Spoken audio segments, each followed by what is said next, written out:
भारत और न्यूजीलैंड के बीच तीसरा एवं आखिरी वनडे इंटरनेशनल मुकाबला आज इंदौर में खेला जाएगा। जब यह सीरीज शुरू हुई थी तब किसी को उम्मीद नहीं थी कि न्यूजीलैंड इतनी तगड़ी टक्कर देगा, लेकिन दो वनडे इंटरनेशनल के बाद स्थिति यह है कि हर खेल प्रेमी ये सोचने पर विवश है कि क्या न्यूजीलैंड, जिसने कि टेस्ट सीरीज में भारत को इससे पहले झटका दिया है जब यहां से वो सीरीज जीत के गए थे, कहीं वनडे इंटरनेशनल में उसे दोहरा तो नहीं देगा।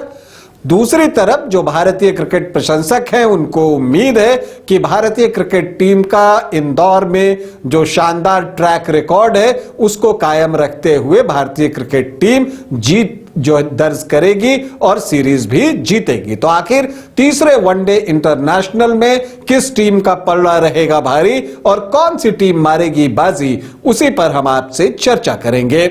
नमस्कार, आप देख रहे हैं न्यूज बाइस्कोप और मैं हूं राकेश रंजन। वनडे इंटरनेशनल मैचों की सीरीज का सीरीज डिसाइडर आज इंदौर के होलकर क्रिकेट स्टेडियम में खेला जाना है। और अगर आप होलकर क्रिकेट स्टेडियम की बात करते हैं और यहां की पिच की बात करते हैं तो एक बैटिंग फ्रेंडली विकेट है ये, जहां पर कि बल्लेबाज जश्न मनाते हैं।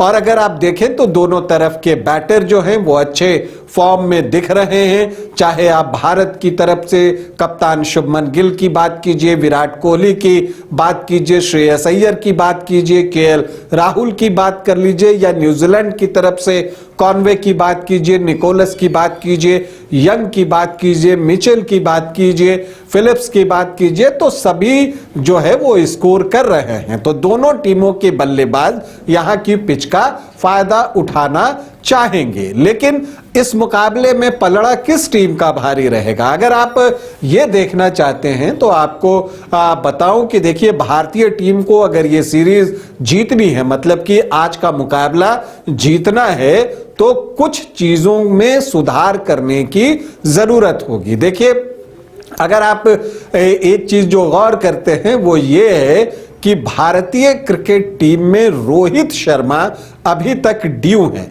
2 बार वो 20s में गए, उनको स्टार्ट मिला, लेकिन उसे वो बड़े स्कोर में कन्वर्ट नहीं कर सके। और रोहित शर्मा वो खिलाड़ी हैं कि अगर उन्होंने बड़ा स्कोर बना दिया तो मैच आपके पक्ष में आ जाता है, क्योंकि वो बहुत तेजी से रन बनाते हैं। जो दूसरा वनडे इंटरनेशनल खेला गया था वहां पर विकेट गुच्छों में भारत ने गंवाए थे, उसकी कीमत उसको चुकानी पड़ी थी। तो इस मुकाबले में इस बात का भी ध्यान रखना होगा कि आप लगातार अंतराल पर विकेट नहीं गंवा सकते, पार्टनरशिप डेवलप करने की जरूरत है जहां तक भारतीय टीम का सवाल है, जैसा कि न्यूजीलैंड की टीम ने दूसरे मुकाबले में किया था। तो उसी चीज को दोहराने की कोशिश न्यूजीलैंड की तरफ से होगी इस मुकाबले में, तो उस पार्टनरशिप को ब्रेक करने की दरकार जो है वो टीम इंडिया को होगी। तो यहां पर इंपॉर्टेंस किसका बढ़ जाता है? इंडियन स्पिनर्स का।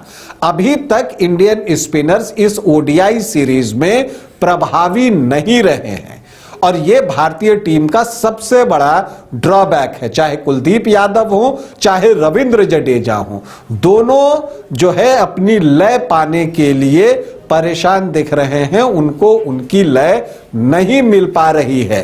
दूसरे वनडे इंटरनेशनल में तो कुलदीप यादव पर कीवी बल्लेबाजों ने धावा बोल दिया था और इतना अटैक किया कि कुलदीप यादव अंडर प्रेशर आ गए थे। दूसरी तरफ रविंद्र जडेजा को विकेट नहीं मिल रहा है और अगर बीच के ओवरों में विकेट निकाल पाने में इंडियन स्पिनर्स नाकाम रहे तो मुश्किलें फिर बढ़ जाएंगी। क्योंकि अगर आप दोनों तरफ के स्पिनर्स की तुलना करें ना, तो आप देखिए ब्रेसवेल हैं उधर से, इसके अलावा आप देखते हैं तो लेनॉक्स हैं और फिलिप्स पार्ट टाइम स्पिनर हैं। पिछले मैच में 23 ओवर में उन्होंने 4 रन प्रति ओवर से कम खर्च किए थे, 89 रनों के आसपास ही दिया था। और इंडियन स्पिनर्स जो है 18 ओवर में 125 से ज्यादा रन इन्होंने लुटा दिए थे। तो यहां पर एक बड़ा फर्क स्पिन डिपार्टमेंट में देखने को मिल रहा है। तो क्या इंडियन स्पिनर्स, जिनको की क्वालिटी का स्पिनर माना जाता है, वो न्यूजीलैंड के स्पिनर से खराब क्यों कर रहे हैं, यह भारत के लिए चिंता की बात है। या कीवी बल्लेबाज इंडियन बैटर से बेटर तरीके से स्पिनर्स को कैसे खेल रहे हैं, यह इंडियन बैटर्स को भी समझने की दरकार है। और इसके अलावा फील्डिंग एक और ऐसा क्षेत्र है जो भारतीय टीम के लिए कंसर्न है। पिछले मैच में जो मिचेल का कैच प्रसिद्ध कृष्णा ने छोड़ा, वो एक आप कह सकते हैं कि टर्निंग पॉइंट रहा। प्लेइंग 11 का सिलेक्शन भी एक भारत के लिए कंसर्न है। अगर आप अर्शदीप सिंह को T20 विश्व कप के लिए बचा रहे हैं तो फिर हर्षित राणा भी तो T20 वर्ल्ड कप में पार्टिसिपेट करेंगे, तो वो तो खेल रहे हैं। मुझे लगता है कि बेस्ट 11 के साथ जाना ही बेहतर होगा, चूंकि प्रसिद्ध कृष्णा थोड़े महंगे साबित हो रहे हैं और जो अर्ली ब्रेक थ्रू आपको चाहिए वो नहीं मिल पा रहा है। हालांकि हर्षित राणा ने अच्छी गेंदबाजी की है, लेकिन सिराज जो है वो इंपैक्ट अभी तक नहीं डाल पाए हैं। उनकी गेंदबाजी ठीक रही है, लेकिन जो एक प्रभावी गेंदबाजी होती है वो सिराज नहीं कर पाए हैं। तो ऐसे में अर्शदीप वो गेंदबाज हैं जो कि अर्ली ब्रेक थ्रू दिलवा देते हैं। तो प्लेइंग 11 भी एक कंसर्न है कि परफेक्ट प्लेइंग 11 आपको चुनना होगा। नीतीश रेड्डी की जगह भी जो है एक बड़ा क्वेश्चन मार्क है, क्योंकि नीतीश रेड्डी को जितने मौके मिल रहे हैं वो उसको कैपिटलाइज नहीं कर पा रहे हैं। खास करके आप देखिए ना, कप्तान को उनकी गेंदबाजी पर भरोसा ही नहीं है, और जब कप्तान उनसे गेंदबाजी ही नहीं कराएंगे तो फिर नीतीश रेड्डी ऑलराउंडर में कहां से शामिल हो पाए, और जब वो ऑलराउंडर में शामिल नहीं हो पाए तो Nitish Reddy as a batter खिलाने से बेटर है कि आप किसी और बैटर को टीम में शामिल कीजिए या उनकी जगह किसी और गेंदबाज को शामिल कीजिए।